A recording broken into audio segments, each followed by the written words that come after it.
জামায়াতে যোগ দিয়া নিয়ে যা বললেন মুফতি আলী হাসান উসামা। বাংলাদেশ জামায়াতে ইসলামীতে যোগ দিয়েছেন শাইখুল হাদিস আল্লামা মুফতি আলী হাসান উসামা। এর আগে খেলাফত মজলিসের কেন্দ্রীয় উলেমা বিষয়ক সম্পাদক হিসেবে দায়িত্ব পালন করছিলেন তিনি। জামায়াতে যোগ দেয়া নিয়ে ১৯ জানুয়ারি সন্ধ্যায় দেশের জনপ্রিয় তরুণ এই বক্তার সঙ্গে কথা হয় আমার দেশ অনলাইনের। মুফতি আলী হাসান উসামা এ সময় বলেন, সমস্ত ইসলামী রাজনৈতিক দলের লক্ষ্যই হল আল্লাহর জমিনে আল্লাহর দ্বীন প্রতিষ্ঠা করা। জামায়াতে ইসলামীও এর ব্যতিক্রম নয়। তাদের স্লোগানই হল আল্লাহর আইন চাই, সৎ লোকের শাসন চাই।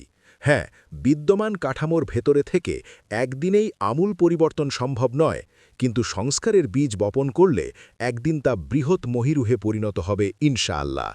এদিন বিকেলে ফোনে আমার দেশ অনলাইনের সঙ্গে কথা বলেন তরুণ এই ইসলামী চিন্তাবিদ। মুফতি আলী হাসান উসামা বলেন, অন্যান্য ইসলামী দলের সঙ্গে জামায়াতে ইসলামীর পার্থক্য হল কূপের সঙ্গে সমুদ্রের পার্থক্যের মতো। এখানে সব শ্রেণী পেশার লোক আছে, নেই ব্যক্তিতন্ত্র, পরিবারতন্ত্র বা অভিজাততন্ত্র। আছে অত্যন্ত সুদৃঢ় সাংগঠনিক কাঠামো।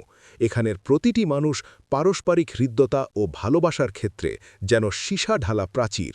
নেই পারস্পরিক হিংসাবিদ্বেষ, কামড়াকামড়ি বা গালাগালি। প্রত্যেকেই শাহাদতের স্বপ্নে উজ্জীবিত, দ্বীন বিজয়ের আদর্শে প্রশিক্ষিত ও নিবেদিত।